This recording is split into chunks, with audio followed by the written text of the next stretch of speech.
आज पुन्हा राजगर्जना होणार आहे। मुंबईमधील रंगशारदा सभागृहामध्ये मनसेचा मेळावा होणार आहे। मुंबई पालिका निवडणुकीच्या पार्श्वभूमीवर राज ठाकरे मनसैनिकांना मार्गदर्शन करणार आहेत। मुंबई आणि उपनगरामधील मनसे पदाधिकारी आणि कार्यकर्ते या मेळाव्याला उपस्थित राहणार आहेत। राज ठाकरे आज मनसे आणि ठाकरेंच्या शिवसेनेच्या युतीबाबत भूमिका स्पष्ट करण्याचीही या मेळाव्यामधून शक्यता आहे। आज पुन्हा एकदा राज ठाकरेंची तोफ ही महायुती सरकारवर सुद्धा बरसण्याची शक्यता आहे। मराठी अमराठी वाद, हिंदी सक्ती, डान्सबारसह नेमक्या आणखी कोणत्या मुद्द्यांवर राज ठाकरे बोलणार, कुणाकुणाचा समाचार घेणार याकडे सुद्धा सर्वांचं लक्ष आहे।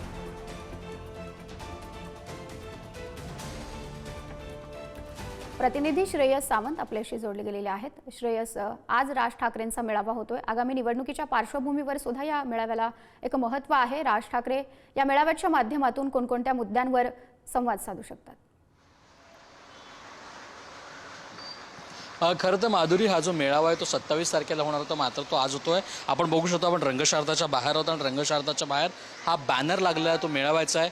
मात्र जी वातावरण निर्मिती असते मनसेच्या प्रत्येक मेळाव्यात, ती वातावरण निर्मिती दिसत नाही आहे। फार शांततेत हा मेळावा पार पडतो, कारण हा फक्त पदाधिकाऱ्यांचा मेळावा आहे। आपण बघतोय काही झेंडे आणि हा संपूर्ण रस्ता जो आहे तो क्लिअर करण्यात आला आहे। मात्र या सगळ्यांमध्ये मुंबईच्या सगळे पदाधिकारी जे आहेत, जे प्रमुख पदाधिकारी आहेत, ते याच रंगशारदाच्या हॉटेलमध्ये येणार आहेत, ऑडिटोरियमला येणार आहेत आणि तिकडे तो संपूर्ण मेळावा होणार आहे। आपण पुन्हा एकदा प्रेक्षकांना सांगूया की कुठल्याच प्रसार माध्यमांना आजच्या मेळाव्याला आत एंट्री नाही आहे। म्हणजे आज खरं तर मनसे अध्यक्ष राज ठाकरे काय बोलणार त्याच्याकडे संपूर्ण महाराष्ट्राचं लक्ष आहे। मात्र या सगळ्यात असताना कुठे ना कुठे मनसे अध्यक्ष राज ठाकरे हे काय बोलणार ह्याच्याकडे लक्ष असताना मात्र कोणालाच आज नाही आहे, कारण हा फक्त आणि फक्त पदाधिकाऱ्यांचा मेळावा आणि त्या मेळाव्यासाठी कुठे ना कुठे आता हे संपूर्ण चित्र जे आहे ते उभं करण्यात आलं आहे।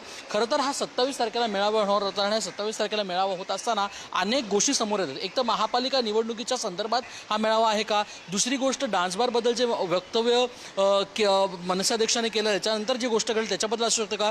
निशिकांत दुबे खासदार आहेत, त्यांनी आज सुद्धा वक्तव्य केलं आहे की फक्त 30% लोक ही मुंबईत मराठी म्हणतात, त्याच्यावर मनसेअध्यक्ष भाष्य करू शकतात का। या सगळ्या विषयावर एकत्र मनसेअध्यक्ष भाष्य करतील असं दिसून येत आहे।